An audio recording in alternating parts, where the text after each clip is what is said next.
Komið sæl og velkomin heim í stofu, ég heiti Bryndís Svavarsdóttir. Í dag 24. maí á hvítasunnudag er þema dagsins Kirkja heilags anda. Í lexíunni skrifar sálmaskáldið verk Guðs. Þú sendir út anda þinn, þá verða þau til og þú endurnýjar ásjónu jarðar. Í pistlinu skrifar Páll: Við höfum ekki hlotið anda heimsins, heldur andan sem er frá Guði, til þess að við skulum vita hvað Guð hefur gefið okkur. Og í Guðspjallinu segir Jesús að hann muni biðja Föðurinn að gefa okkur anda sannleikans. En við skulum byrja þessa stund eins og alltaf á að signa okkur. Í nafni Guðs, Föður, Sonar og heilags anda. Amen. Heyrum heilagt Guðspjall sem er úr Jóhannesi 14. kafla. Ef þið elski mig, munu þið halda boðorð mín. Ég mun biðja Föðurinn og hann mun gefa ykkur annan hjálpara, sem verður hjá ykkur að eilífu, anda sannleikans. Heimurinn getur ekki tekið á móti honum því hann sér hann ekki né þekkir. Þið þekkið hann því hann er hjá ykkur og verður í ykkur. Ekki mun ég skilja ykkur eftir munaðarlaus. Ég kem til ykkar, innan skamms mun heimurinn ekki sjá mig framar. Þið munu sjá mig því ég lifi og þið munu lifa. Á þeim degi munu þið skilja að ég er í Föður mínum og þið í mér og ég í ykkur. Sá sem hefur boðorð mín og heldur þau, er sá sem elskar mig. En þann sem elskar mig mun Faðir minn elska og ég mun elska hann og birta honum hver ég er. Þannig hljóðar hið heilaga Guðspjall. Já, þema dagsins er kirkja heilags anda. Í Guðspjallinu segir Jesús að hann mun ekki skilja okkur eftir munaðarlaus. Hann ætlar að biðja Guð að gefa okkur annan hjálpara, anda sannleikans. Hjálpara sem er enn í dag með okkur. Jesús sagði annan hjálpara því Guð gaf okkur fyrst sinn einkason. Jesús sagði að þeir þekki þennan hjálpara því hann er hjá þeim. Og ég kem til ykkar, sagði hann. Hinn heilaga þrenning er einn og sami Guðinn. Fyrir lærisveinunum voru Guð og Jesús tvær persónur. Og enn flóknara fyrir þá að skilja að guðdómurinn væri þrenning. Svo Jesús sagði að enn væri margt sem að lærisveinarnir þyrftu að vita, en þeir myndu ekki skilja það strax. Það yrði hlutverk hjálparans að auka skilning þeirra.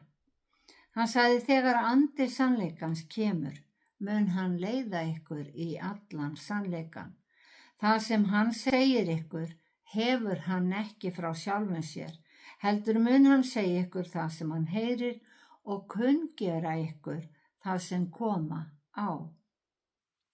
Hlutverk heilagrar þrenningar er sett þannig fram að náðin fæst fyrir trú á Jesú Krist, kærleikurinn kemur frá Guði og samfélagið við Guð fáum við fyrir heilagan anda. Svo það er bæði hlutverk heilags anda að hjálpa okkur að greina sannleikan frá blekkingum heimsins og einnig að opinbera fyrir okkur leyndardóma hinnar heilugu ritningar, svo að við lærum að þekkja Guð betur. Það er hlutverk hans að styrkja okkur til að taka afstöðu til Guðs, gefa okkur aukinn skilning og staðfestu í trúnni.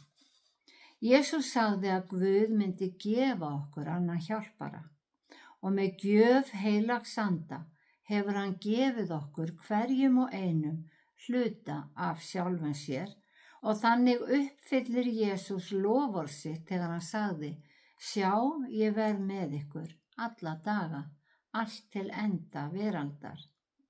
Hann er ekki bara með okkur, heldur er hann innra með okkur. Guð hefur lofað að yfirgefa okkur ekki, heldur leiða okkur í gegnum lífið, vernda og blessa. Biblían hefur verið lesin af fræðimönnum og almenningi aldir, samt eru menn enn að finna nýjar merkingar í textunum og uppgötva áður hulinn boðskap. Þegar heilagum anda var útelt í Jerúsalem, hvíslaðist hann eins og eldtungur á þá guðræknu menn sem voru viðstaddir samkomuna. Gnýr fyllti allt húsið.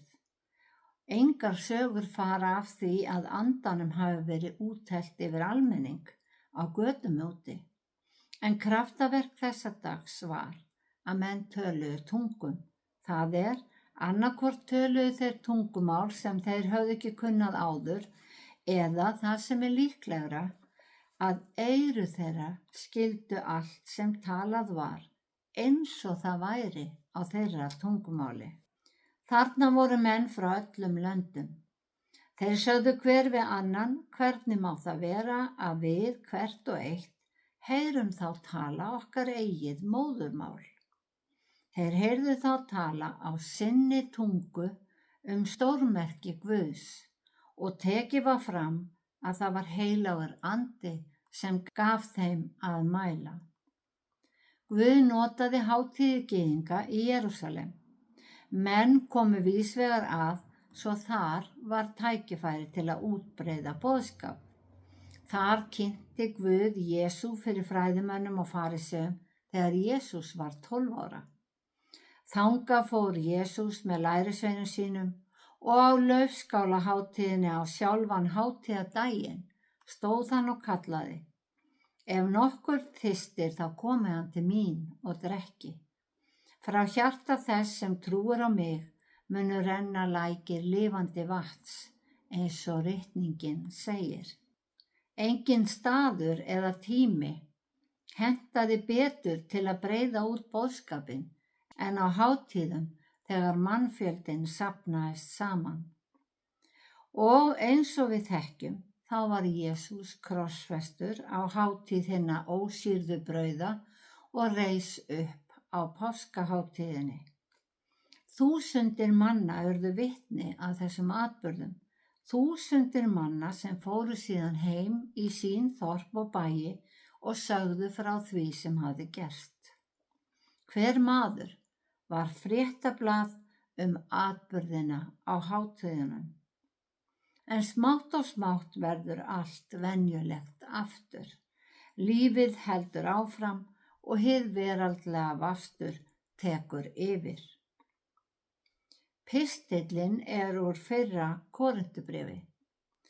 Korintuborg dró til sín fjölda erlendra manna úr austri og vestri, fólk með aðra menningu, siði og guði. Postulasagan segir okkur að Páll hafi komið til Korintu frá Aþenu og hann hafi kynnst Akvílasi og Priskilu konu hans, og af því að Páll stundaði sömu iðn og Akvílas, settist hann að hjá þeim og vann með þeim. Þeir voru tjaldgerðar menn. Páll dvaldi í Korintu í 1,5 ár og predikaði boðskapinn bæði fyrir gyðingum og Grikkjum, en hélt síðan áfram ferð sinni. Bréfin sem hann sendi söfnuðinum eftir að hann fór þaðan segja okkur hver erfitt sé að halda boðskap hreinum í fjölmenningar samfélagi. Trúarstefnur hafa tilhneigingu til að blanda saman, nokkuð sem að Jesús benti líka á þegar hann sagði lærisveinunum að varast súrdeig farisea. Og þeir skildu að hann var ekki að tala að varast súrdeig í brauði, heldur kenningu farisea og saddúkea. Í dag er varla tölu komið á trúarstefnur heimsins og flestar hafa kærleikann, manngæsku, hjálpsemi og frið að leiðarljósi.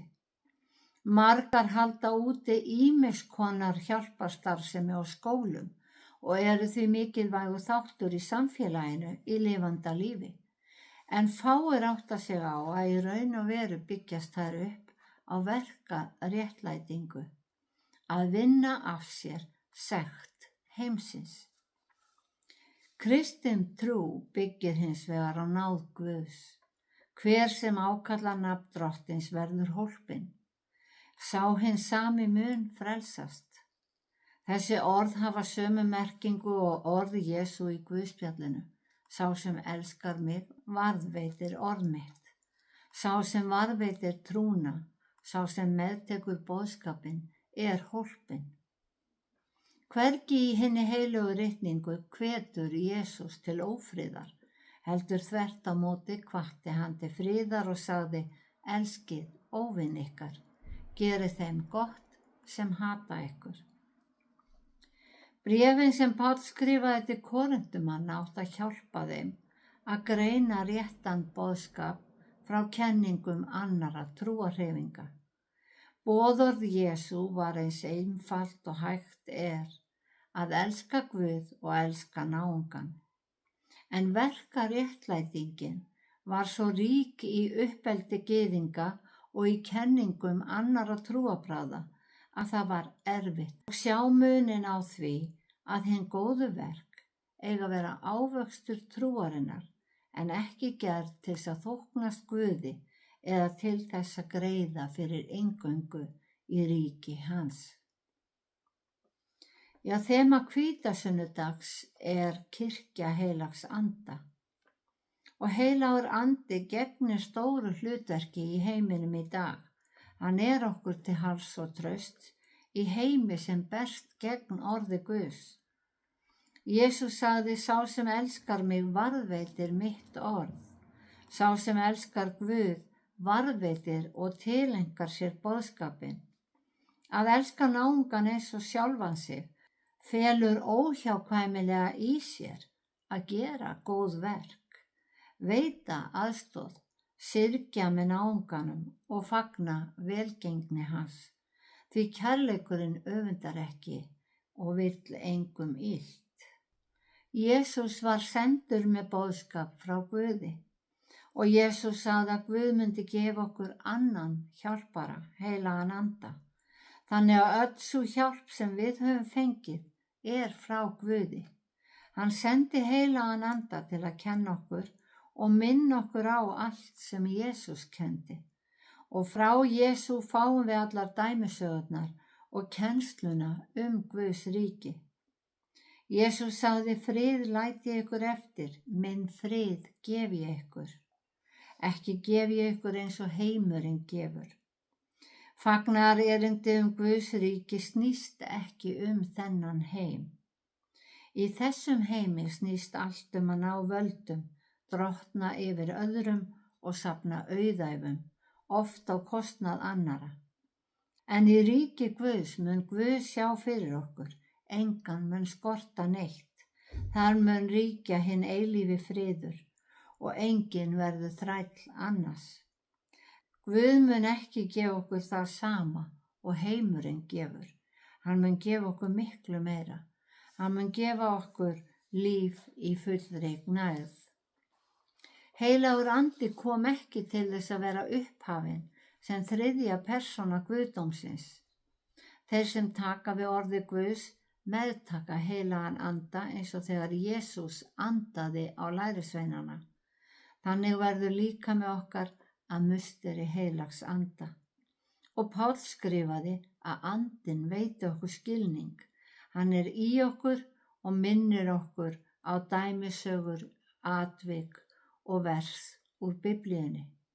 Hann minnir okkur á kærleika Guðs. Oft tala sögurnar og versin inn í aðstæður okkar, gefa okkur staðfestu, virka sem heilræði og rammi sem við viljum halda okkur innan. Hinn heilaga þrenning táknmynd kærleikans. Hvergi hægt að finna betri leiðtoga og fyrirmynd en Jesú Krist. Enginn er sem Guð Faðir, sem veitir okkur náð fyrir trú, og enginn er okkur betri hjálp en heilagur andi. Hann vinnur með okkur, leiðbeinir, gefur kjark og veitir stuðning. Við segjum að trúin breyti okkur, en kannski er það verk heilags anda. Með heilagum anda eflist kærleikur Guðs innra með okkur og kærleikurinn á að lýsa frá okkur út í heiminn. Drottinn blessi þig og varveiti þig. Drottinn láti sína ásjón lýsa yfir þig og sé þig náðugur. Drottinn upplyfti sína augliti yfir þig og gefi þig frið. Í Jesú nafni. Amen.